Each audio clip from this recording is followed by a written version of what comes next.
Hi నమస్తే, welcome to our channel. నేను సౌజన్య.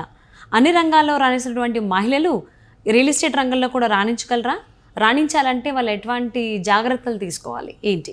ఈ అంశానికి సంబంధించి మనకు ఎన్నో విషయాలు తెలియజేయడానికి ఈరోజు మనతో పాటు ఉన్నారు సంకల్పం వాసు గ్రూప్ ఫౌండర్ వాసు గారు ఉన్నారు. వారితో మాట్లాడదాం. నమస్తే అండి. నమస్కారం అండి. సో మహిళలు ప్రతి రంగంలోనూ రాణిస్తున్నారు. ఈ రంగంలో ఉన్నారు, ఈ రంగంలో లేరు అనే దానికి లేదు. ఈవెన్ కొంతమంది మహిళలు రియల్ ఎస్టేట్లో కూడా రాణిస్తున్నారు. ఎవరైతే కొంతమంది మహిళలు రియల్ ఎస్టేట్లో రావాలి అని చెప్పి ఆలోచిస్తూ వెనకడుగు వేస్తూ ఉన్నారో వాళ్ళకి మీరు ఇచ్చేటువంటి సలహా ఏంటి? రాణించాలంటే వాళ్ళు ఏం చేయాలి? అంటే బేసిక్గా రియల్ ఎస్టేట్లో ఎవరైతే లేడీస్ ఫీమేల్స్ ఎవరైతే ఉన్నారో నిజంగా వాళ్ళకి నిజంగా అప్రిషియేట్ చేస్తున్నానండి. ఎందుకంటే ఒకప్పుడు రియల్ ఎస్టేట్లో వెళ్ళాలంటే ఓన్లీ మగవాళ్ళే వెళ్ళాలి. అది కూడా మనకి పూర్వకాలంలో ఎలా ఉంటుంది, ఒక వైట్ షర్ట్ వేసుకొని గోల్డ్ పెట్టుకొని చిన్న బొట్టు పెట్టుకొని అది మాత్రమే రియల్ ఎస్టేట్ మోసాలు ఉంటాయి అని ఒక అపోహలో ఉండేవారు. ఇప్పుడు కంప్లీట్గా రియల్ ఎస్టేట్ మారిపోయిందండి. కార్పొరేట్ రియల్ ఎస్టేట్ అయిపోయింది. ఇప్పుడు మేల్ అండ్ ఫీమేల్ అని కాదు, ఇంకా చెప్పాలంటే ఫీమేల్స్ ఎక్కువ ఉన్నారు. ఇప్పుడున్న హైదరాబాద్ సిటీలో హ్యాపీగా ఫీమేల్స్ రియల్ ఎస్టేట్లో ఎంటర్ అయ్యి హ్యాపీగా చేసుకోవచ్చు. కాకపోతే దీనికి ఒకవేళ మ్యారేజ్ అయింది అనుకోండి, హస్బెండ్ సపోర్ట్ ఉండాలి. ఒకవేళ మ్యారేజ్ అవ్వలేదు అనుకోండి, ఇంట్లో వాళ్ళ సపోర్ట్ ఉండాలన్నమాట. ఇక్కడ ఏం లేదండి, వాళ్ళు అనుకున్న అద్భుతాలు సాధిస్తారు, కానీ హస్బెండ్ సపోర్ట్ అనేది చాలా ఇంపార్టెంట్ ఇక్కడ. ఒకవేళ పిల్ల అయితే ఇంకా పిల్లలు ఉంటే పిల్లల సపోర్ట్ కూడా అవసరం, అత్త మామల సపోర్ట్ కూడా చాలా అవసరం. ఎందుకంటే ఫ్యామిలీ సపోర్ట్ ఉండాలి, 100% ఉండాలండి. ఎందుకంటే వీళ్ళు ఇంట్లోని వర్క్ చేసుకొని ఇంట్లో కూడా కొంచెం ప్రెజర్ పెడుతుంటారు. అంటే రియల్ ఎస్టేట్ ఎలా ఉంటుందంటే మార్నింగ్ 10 o'clock వెళ్తారు, ఈవినింగ్ 5 వరకు ఆఫీస్లో ఉంటారు. వీళ్ళు ఏం చేస్తారు, లీడ్ జనరేషన్ మీద వర్క్ చేస్తారు, టెలికాలింగ్ చేస్తారు. కాల్ చేసిన తర్వాత వాళ్ళన్నీ ఎక్స్ప్లెయిన్ చేయాలి. ఎక్స్ప్లెయిన్ చేసిన తర్వాత వీళ్ళ దగ్గర నాలెడ్జ్ ఉంటుంది. కాకపోతే ఏంటంటే ఇంట్లో ప్రెజర్ ఏ విధంగా ఉంటుందంటే, రియల్ ఎస్టేట్లో మోసాలు జరిగితే నువ్వు ఇరుక్కుపోతావు, తర్వాత ఈ రియల్ ఎస్టేట్లో కొంచెం నీ కాంటాక్ట్స్ ఎక్కువ పెరిగితే, ఇంకొక విధంగా చెప్పాలంటే తిని ఎక్కువ డబ్బు వచ్చింది అనుకోండి, రియల్ ఎస్టేట్లో అమ్మితే మినిమం లక్షల మీద వస్తుంటాయి. నాకంటే ఇప్పుడు హస్బెండ్ ఒక 50,000 శాలరీ ఉందనుకోండి, రియల్ ఎస్టేట్లో నాకు తెలిసిన ఎక్స్పీరియన్స్ ఉన్న ఫీమేల్స్ ఉన్నారు. ఆమె ఒక మీరు నమ్మరు, రోడ్డు మీద పచ్చళ్ళు అమ్ముకునేది. ఏదో ఒక కంపెనీలో జాయిన్ అయ్యి, కంపెనీ పేరు చెప్పడం కరెక్ట్ కాదు, ఒక కంపెనీలో జాయిన్ అయ్యి మీరు నమ్ముతారా, ఎవ్రీ మంత్ 10 lakhs సంపాదిస్తుంది. ఇప్పుడు ఆవిడ ఒకటే అన్నది, ఆవిడ ఏమన్నది, నేను డబ్బు సంపాదించాలా, లీగల్గా న్యాయంగా సంపాదించాలా, నిజాయితీగా సంపాదించాలా. సో ఇప్పుడు పచ్చళ్ళు అమ్మడానికి కూడా నోరుతో అడగలగా. అవును. అలాగే ఇప్పుడు డబ్బున్న వాళ్ళకి మనం నోటితో అడుగుతాం, ఏంటి మా దగ్గర మంచి ఫ్లాట్స్ ఉన్నాయి, లేదంటే ప్లాట్స్ ఉన్నాయి, మీరు ఇక్కడ ఇన్వెస్ట్ చేసుకోండి అని. ఇదే అడగడం, అదేదో ఇది అడిగితే బెస్ట్ కదా.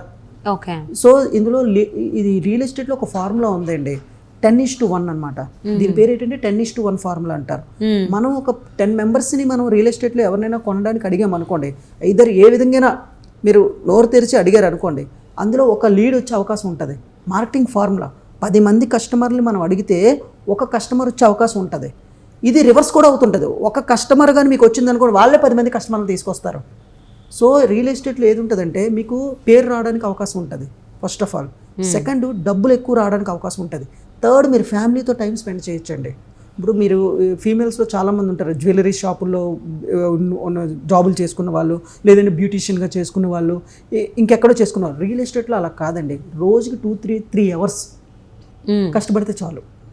టు బీ ఫ్రాంక్ చెప్తాను, డైలీ 3 hours 90 days మీరు కష్టపడండి, ఖచ్చితంగా మీరు మంత్లీ 2 lakhs నుంచి 3 lakhs సంపాదించవచ్చు. డైలీ 3 hours ఇవ్వాలి, టైం ఇవ్వాలి ఇక్కడ. అదే మీరు ఎక్కడో జాబ్ చేశారు అనుకోండి, 8 hours 10 hours ఇవ్వాలి. ఒకటి చెప్తున్నా అండి, జాబ్ చేసినంత కాలం బాసులు డెవలప్ అవుతారు తప్ప ఎంప్లాయీస్ అయితే డెవలప్ అవ్వరు. ఇది ఏంటంటే కంప్లీట్గా, అంటే నేను ఒక ఫార్ములా చెప్తానండి, బతకడానికి మాత్రమే జాబ్ చేయాలి, సంపాదించడానికి బిజినెస్ మాత్రమే చేయాలి. ఎందుకంటే మీరు రియల్ ఎస్టేట్ బతకడానికి జాబ్ మాత్రమే చేయాలి, బతకడానికి అయితే జాబ్ చేయాలండి, బతకడానికి జాబ్ చేయాలి, సంపాదించడానికి బిజినెస్ చేయాలి. రియల్ ఎస్టేట్లో అద్భుతం తెలిసింది, మీరు పెట్టుబడి పెట్టవసరం లేదు. మరి పెట్టుబడి ఏంటో చెప్పనా, మీ మాట, మీ మైండ్ అండి. మాట విత్ తెలివితేటలు అవసరం లేదండి. మైండ్ అంటే ఫోకస్, టైం పెట్టాలి. ఈ 3 పెడితే చాలు. చాలా మంది రియల్ ఎస్టేట్లో ఈరోజు చేస్తారు, ఒక రోజు వెళ్తారు, 4 రోజులు మానేస్తారు, మళ్ళీ 5వ రోజు వెళ్తారు, రావట్లేదు వేస్తారు. నేను ఏం చెప్తున్నా, 90 days కన్సిస్టెన్సీగా వర్క్ చేయాలి. 3 hours ఎందుకు రాదండి? 3 hours ఒక్కసారి మీ అకౌంట్లో ఒక 3 lakhs 2 lakhs పడింది అనుకోండి, అప్పటి వరకు మీరు 20,000 30,000 శాలరీ సంపాదిస్తారు. మీ అప్పులు ఎగిరిపోతే మీరు జ్యువెలరీ కొనుక్కుంటారు, మీ టీంకి డబ్బులు ఖర్చు పెడతారు, అప్పుడు మీరు వదలమన్నా వదలరండి. ఆ టేస్ట్ అలా ఉంటుంది. కాకపోతే అంతవరకు నువ్వు నీ మైండ్ని పెట్టగలవా, ప్రెజర్ని తట్టుకోగలవా, సో అనేది అనమాట. ఈ రియల్ ఎస్టేట్లో ఆడవాళ్ళు మేల్స్ కాకుండా ఫీమేల్స్కి ఎక్కువ అవుతాయండి. ఎందుకంటే మన మన సనాతన సాంప్రదాయంలో ఎలా ఉంటుందంటే ఆడవాళ్ళని మహాలక్ష్మిలా కొలుస్తాం.